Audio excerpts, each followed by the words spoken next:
Algo que tiene interesante este tema del urbanismo táctico es que el diseño que se realiza en el espacio público es creado por la ciudadanía.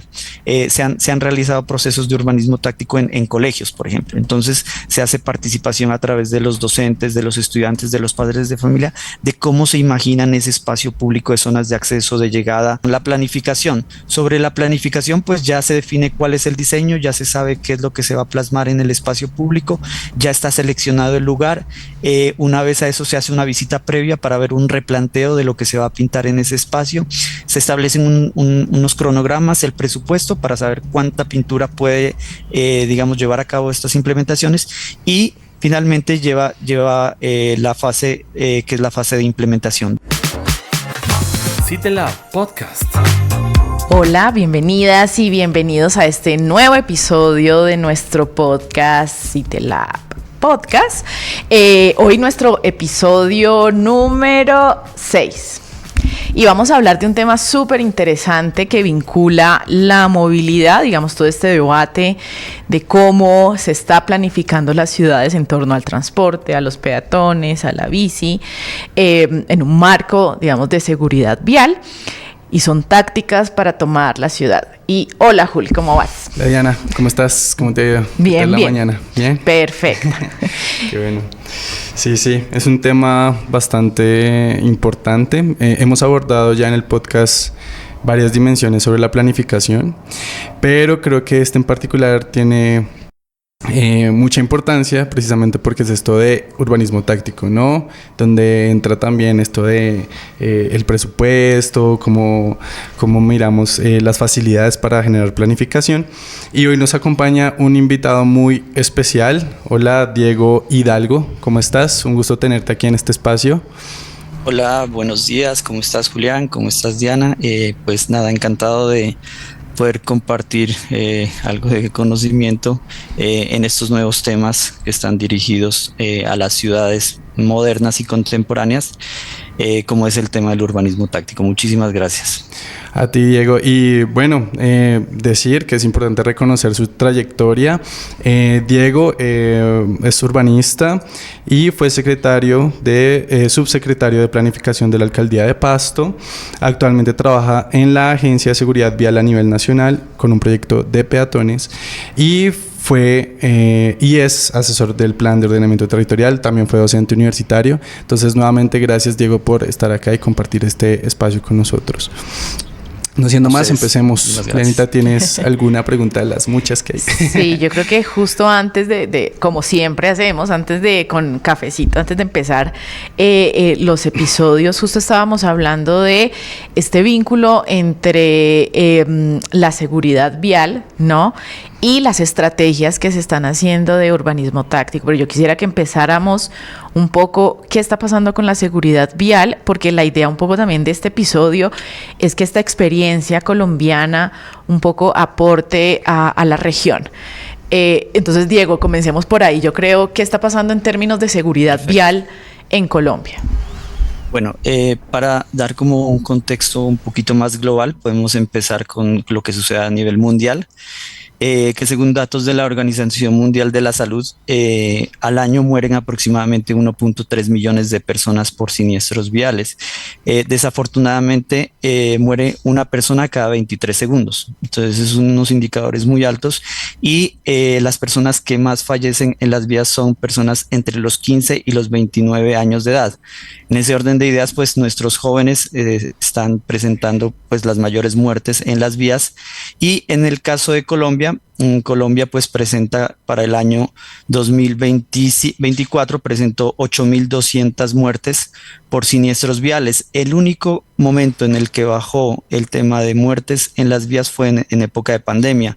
En el año 2020, por ejemplo, murieron 5.458 personas, pero por lo general la tendencia ha ido en aumento. Entonces son unos datos, unas estadísticas del Observatorio Nacional de Seguridad Vial que realmente son lamentables, porque lo último que queremos es la muerte de una persona, pero en ese orden de ideas pues se están realizando algunas acciones para llevar a cabo y mitigar estas situaciones y estas circunstancias.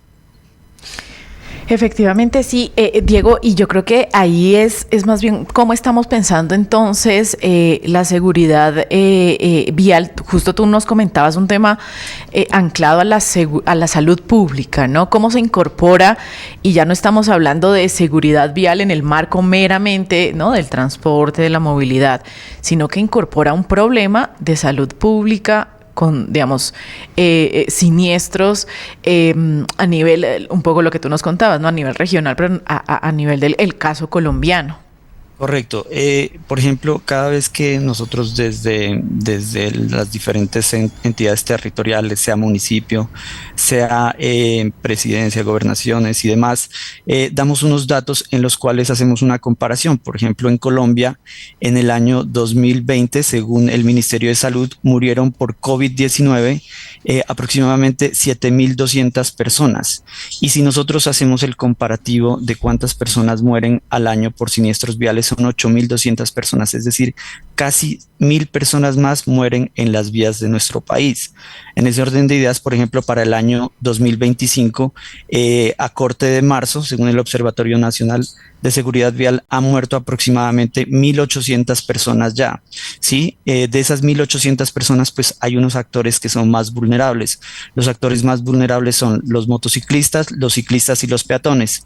Tristemente, este año, pues ya han fallecido 423 peatones en las vías. Y de esos peatones, las personas que más fallecen también es el adulto mayor. De más o menos el dato anual de víctimas de peatones, estamos hablando de un porcentaje del 20%. De ese 20% son 1.800 personas que mueren al año, y de esos 1.800 el 56% es el adulto mayor. Entonces, personas mayores de 60 años, y eso tiene una razón, y es obviamente la capacidad de reacción y la poca, digamos, claridad que hay en las ciudades frente a lo que es la infraestructura del espacio público en cuanto a las vías, a los andenes y a los lugares para transitar. Entonces, son temas que realmente son o situaciones en las cuales pues debemos tener en cuenta, y debemos empezar a generar conciencia, cultura y, en ese orden de idea, acciones para mitigar este tipo de situaciones. Gracias, Diego. Ya que tú mencionas que es necesario crear conciencia, cultura alrededor, digamos, de esta problemática, porque verdaderamente, digamos, yo particularmente no tenía conocimiento, digamos, de las cifras, ni mucho menos del contexto que eso representa, ¿no? Pero me gustaría, digamos, que nos pudieses explicar un poco cómo se articula este tema desde, sí, los gobiernos y demás, este tema como de las instancias de planeación con las personas, con la ciudadanía, cómo se articulan estos actores en función de estos problemas de movilidad, y cuáles serían, digamos, los retos ahorita a asumir en términos de movilidad. Vale, Julián. Perfecto. Pues primero comentar que dentro del Gobierno Nacional, el Plan Nacional de Desarrollo hace parte de un tratado, que es el Tratado de Estocolmo de las Naciones Unidas, en las cuales se quiere disminuir estos accidentes o estos siniestros viales al 50% al año 2031. Entonces ya hay una meta que es a nivel nacional, ¿cierto? Para poder reducir, digamos, estos siniestros al 50% al año 2031, pues hay unos objetivos que son los objetivos de la ODS, se llaman los Objetivos de Desarrollo Sostenible. El primero es garantizar la vida para reducir a la mitad el número de muertes y lesiones en accidentes de tránsito. Otro objetivo es lograr que las ciudades sean inclusivas, seguras, resilientes, y sostenibles. También hablamos de el acceso al transporte público, pero que sea seguro. Por otro lado, también hay un tema del acceso universal para las personas en situación de discapacidad, ¿sí? Ver cómo desde las ciudades estamos implementando normas, leyes, y cómo hay un cambio de la infraestructura física del espacio público. También un objetivo es asumir la movilidad sostenible como objetivo superlativo de la planificación de las ciudades, dirigido más a los peatones y a los ciclistas que a los vehículos. Y por último, un enfoque en la gestión de la velocidad, porque realmente el factor que más provoca las muertes en las vías es los excesos de velocidad. En ese orden de ideas, digamos, las ciudades latinoamericanas hemos heredado mucho el tema de las ciudades creadas o diseñadas para los vehículos y bajo ningún caso han estado pensadas para el peatón y los actores vulnerables. En ese orden de ideas, en este momento el enfoque está pensado para rediseñar esas ciudades y transformarlas hacia unas ciudades que sean más sostenibles, más seguras y más accesibles. Sí, justo Diego, y tú nos hablabas un poco, y que ya para ir entrando al debate de urbanismo táctico como una de las respuestas finalmente a este contexto, tú nos hablabas, yo creo que dos elementos súper relevantes. Una, esta infraestructura del espacio público, cómo ha ido cambiando alrededor de eso que tú nos planteas de rediseñar las ciudades un poco pensadas en el peatón, ¿no? Y yo creo que aquí hay un tema que justo pensando en lo que tú nos estás diciendo de cultura vial, muy asociada a eso, ¿no? Al vehículo como la prioridad de la movilidad. ¿Cómo está cambiando entonces esa infraestructura del espacio público, ese rediseño de las ciudades? Correcto. Digamos, en las socializaciones que nosotros presentamos dentro de los entes territoriales, vamos a municipios, alcaldías, gobernaciones, mostramos siempre, digamos, la pirámide invertida de mayor prioridad a menor prioridad frente a cuál es el actor vial que debe tener mayor protagonismo. En ese orden de ideas, la pirámide invertida cambió. Ya no es el vehículo el que debe tener la mayor prioridad en las vías, sino el peatón, el niño, la niña, el adulto mayor, las personas en situación de discapacidad. Después del peatón viene el ciclista, ¿sí? Entonces, en ese orden de ideas, pues generar mayor infraestructura a través de las ciclovías, a través de las ciclorrutas, de las bicisendas y demás infraestructura que nosotros podamos ejercer sobre estas ciudades. Tercero, el usuario del operador del transporte público, ¿sí? Esas ciudades, digamos, pequeñas, intermedias, grandes, que requieren un transporte público que sea organizado, que sea efectivo, que cumpla sus horarios, digamos, de rutas y demás. Y por último, el usuario del operador del transporte de carga, ¿sí? Que obviamente para adquirir capacidad de bienes y servicios en las ciudades, pues tenemos que tener el tema del aseo, el tema de la dotación y demás sobre este tipo de vehículos. Y por último, dentro de esa pirámide está el usuario de vehículos. Algo que es llamativo, por ejemplo, en la ciudad de Pasto, es que entre el 30 y el 35% de las personas caminan. Es decir, el peatón tiene un porcentaje importante dentro de la transitabilidad del espacio público, más o menos entre el 30 y el 35%. Ese fenómeno ocurre a nivel nacional. Y los usuarios, por ejemplo, que transitan en vehículo o transitan en otro tipo de transporte, viene a ser un 24%. En ese orden de ideas, pues es un poco irónico cómo hay mayor, digamos, demanda de usar este tipo de infraestructura, pero la oferta es mínima. Entonces es como esas contradicciones que existen en las ciudades latinoamericanas. El caso de Pasto es el porcentaje que más o menos te digo. Sí, es digamos que una cuestión bastante importante de abordar, sobre todo porque creo que, digamos, por mucho tiempo se ha tenido como esa priorización hacia los vehículos particulares y es lo que se refleja en las calles. O sea, hoy en día tú sales y realmente el tema del irrespeto en contra del peatón, muchas veces se ven problemas de violencia en las calles también por esta falta de empatía, esta falta de cercanía con el peatón y sobre todo los adultos mayores que es, digamos, esa cuestión como más problemática, ¿no? Pero ya entrando, digamos, en materia de lo que es per se, digamos, el urbanismo táctico. Aquí, como te mencionaba, se ha hablado un montón sobre planeación y me gustaría que nos pudieras, digamos, mencionar cuáles pueden ser esas diferencias entre la planeación o la planificación tal cual la conocemos y esto de urbanismo táctico, en qué se diferencia, si tiene, digamos, o nace de otros actores o de otras herramientas o juega, digamos, en otra cancha. ¿Nos podrías explicar un poco de cómo se sitúa? Sí. Correcto. Entonces, a partir de todo este contexto, digamos, a nivel mundial, a nivel nacional, se empiezan a generar algunas estrategias de intervención al espacio público. El urbanismo táctico nace en Estados Unidos en el año 2012 bajo un enfoque de planificación de intervención del espacio público, ¿sí? Quien dio inicio a esto fueron dos personas, un planificador que se llama Mike Lydon y el arquitecto Tony García.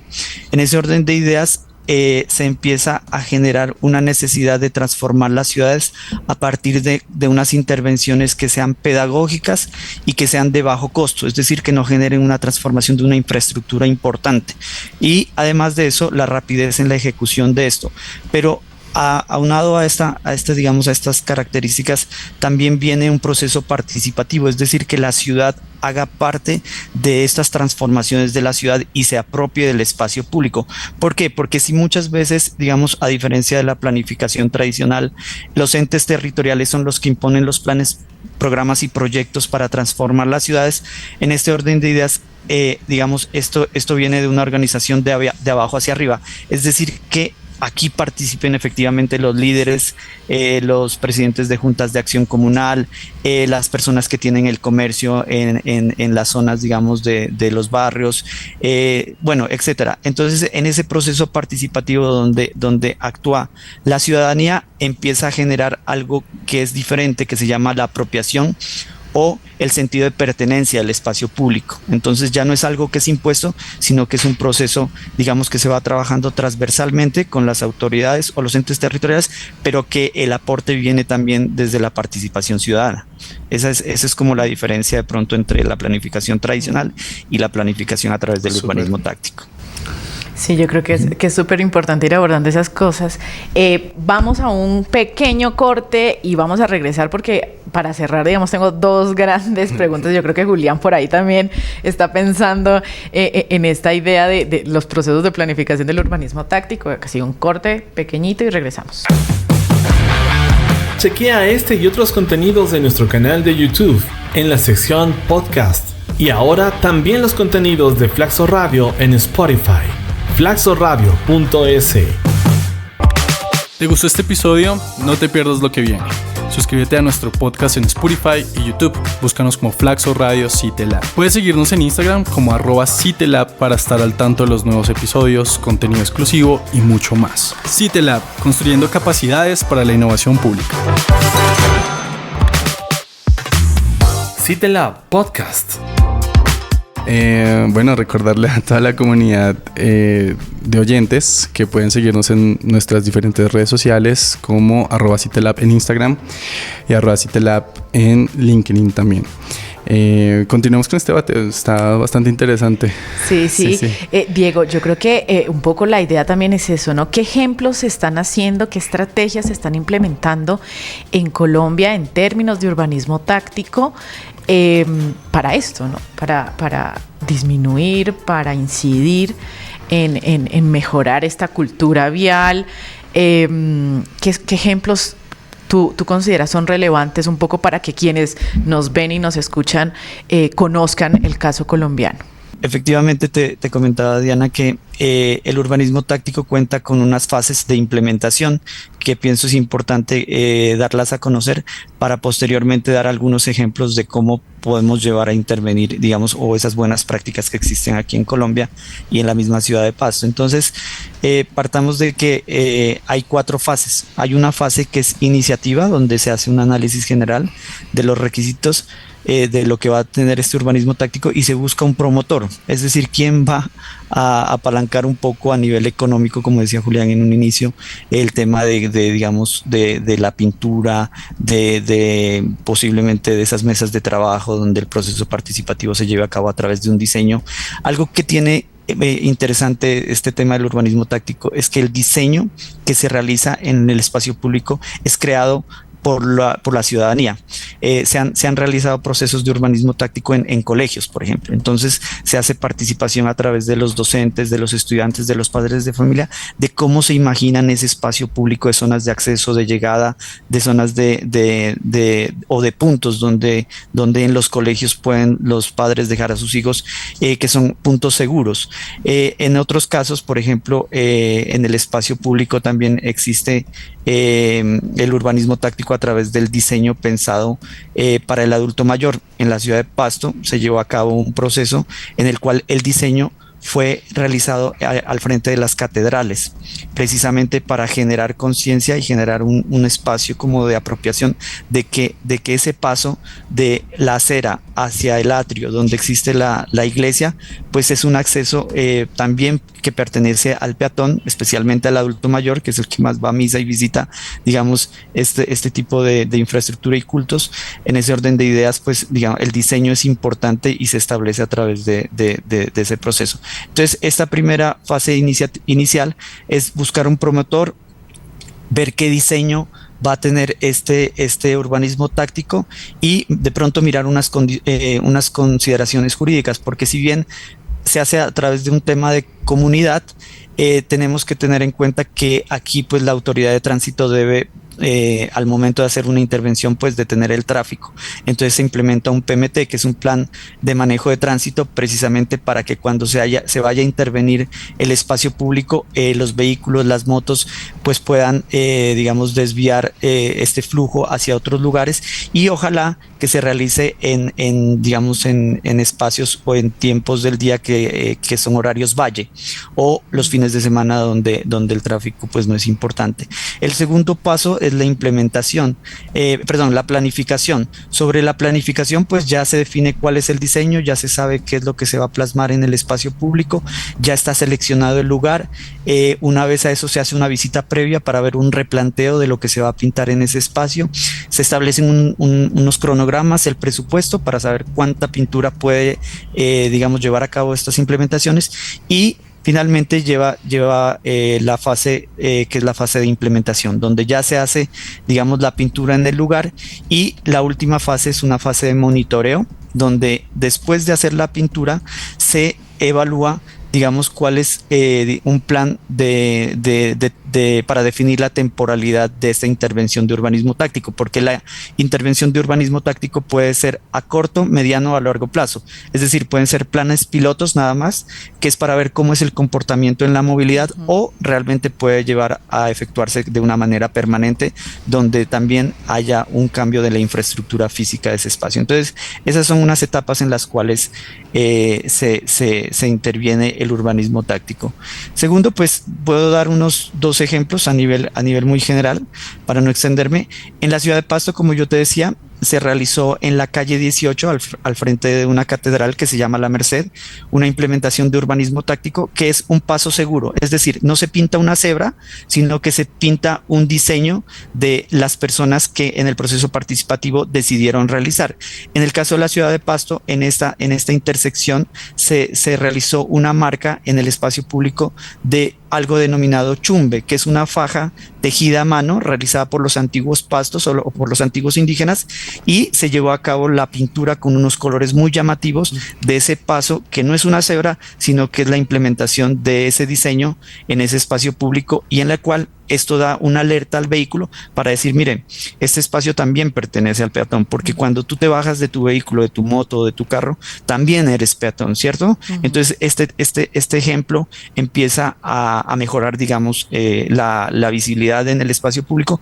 Y aunado a eso, en ese sector también existían unos parqueaderos que eran ilegales, y que prácticamente se generaba por actores que no eran de la alcaldía, cobraban una tarifa, y se retomó a través del urbanismo táctico esos parqueaderos para ampliar el andén y poder generar, digamos, a través de una segregación de unos volardos plásticos, el aumento de los andenes en ese espacio público. Entonces hubo esas dos características aquí en la ciudad.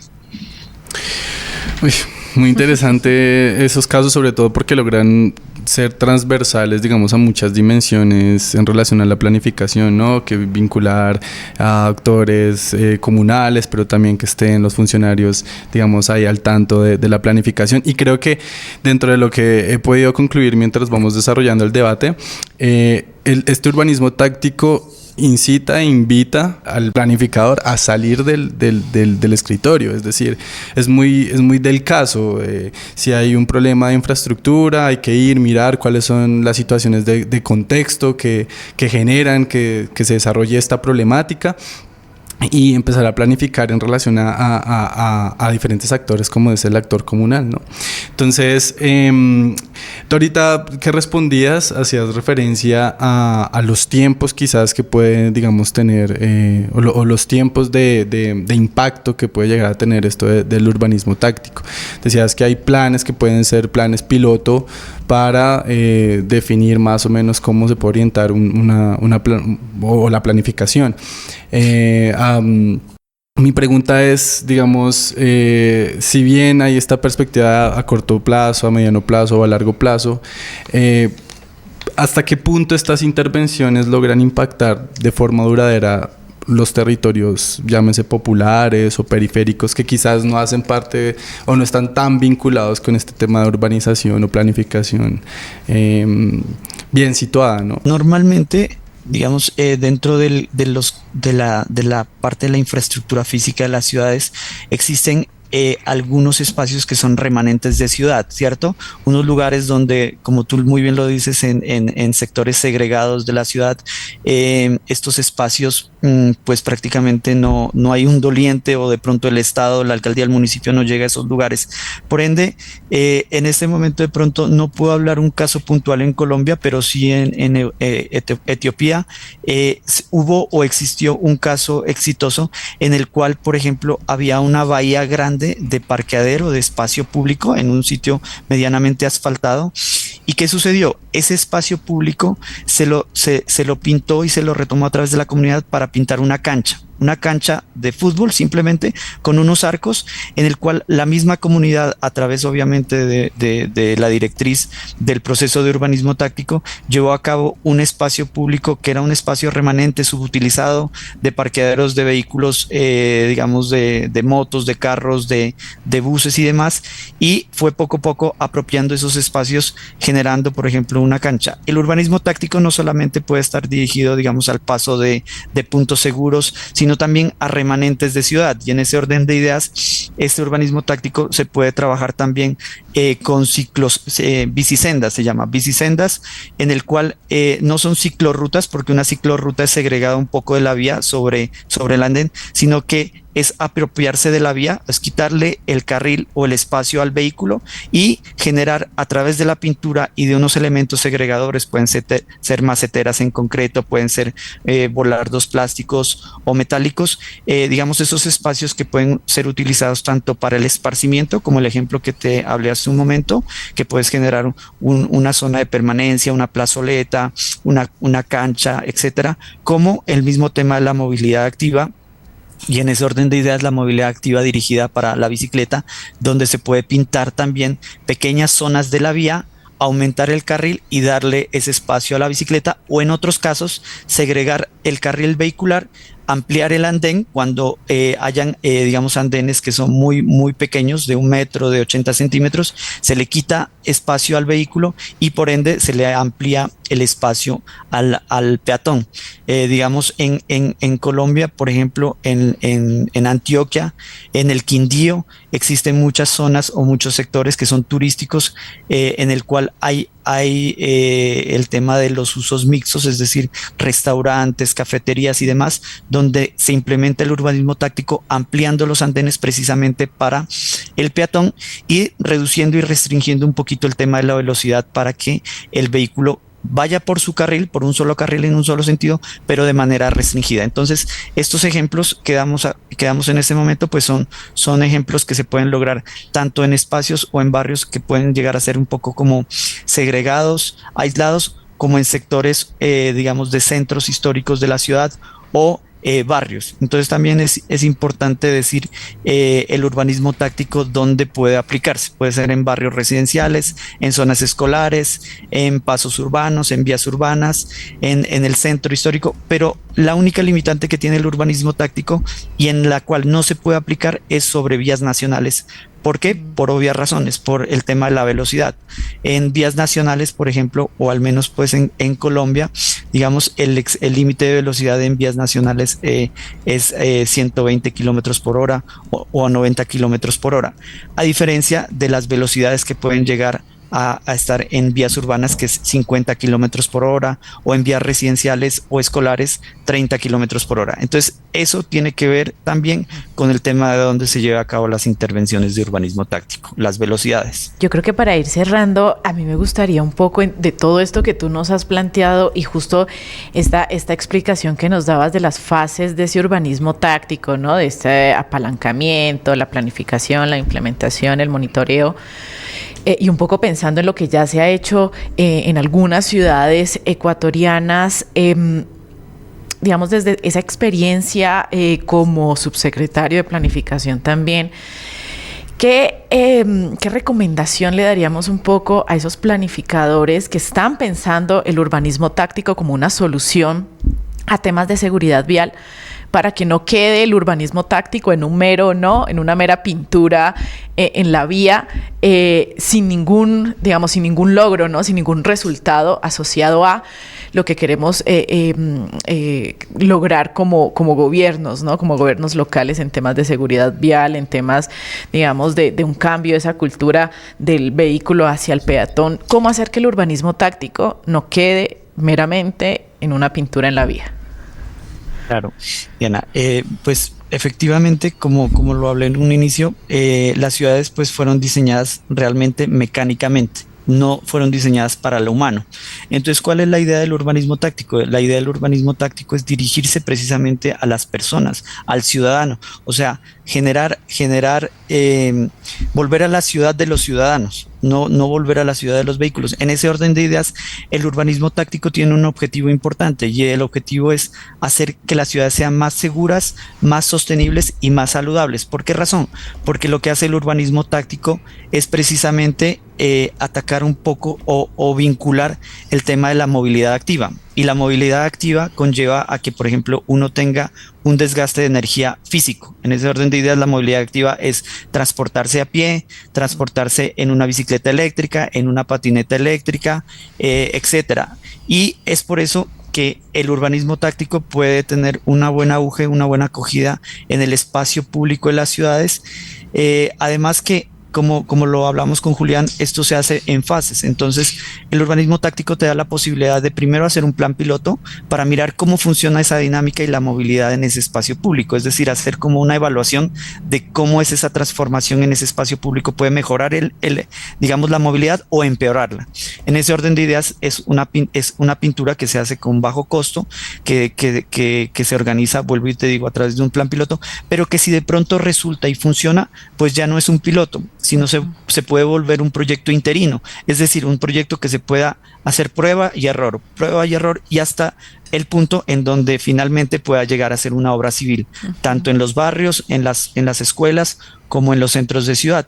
Y importantísimo del urbanismo táctico es que por ejemplo, reactiva la economía de los sectores y las ciudades, porque como el ejemplo que les ponía hace un momento, en el tema de usos o la mezcla de usos, hay un caso exitoso en Bogotá, se llama Calle Bonita, ubicada en la calle 30 con carrera quinta y séptima en el centro de Bogotá, donde efectivamente hubo un proceso de apropiación y sentido de pertenencia de los comerciantes, es decir, de los dueños de los restaurantes y las cafeterías, porque se le dio, la alcaldía le dio un aprovechamiento económico del espacio público, es decir, le cobra al comerciante por el aprovechamiento de ese espacio, pero además él genera apropiación porque sabe que ese espacio público lo debe cuidar, lo debe integrar, digamos, hacia el peatón, hacia las personas que transitan y comercian en esos sectores.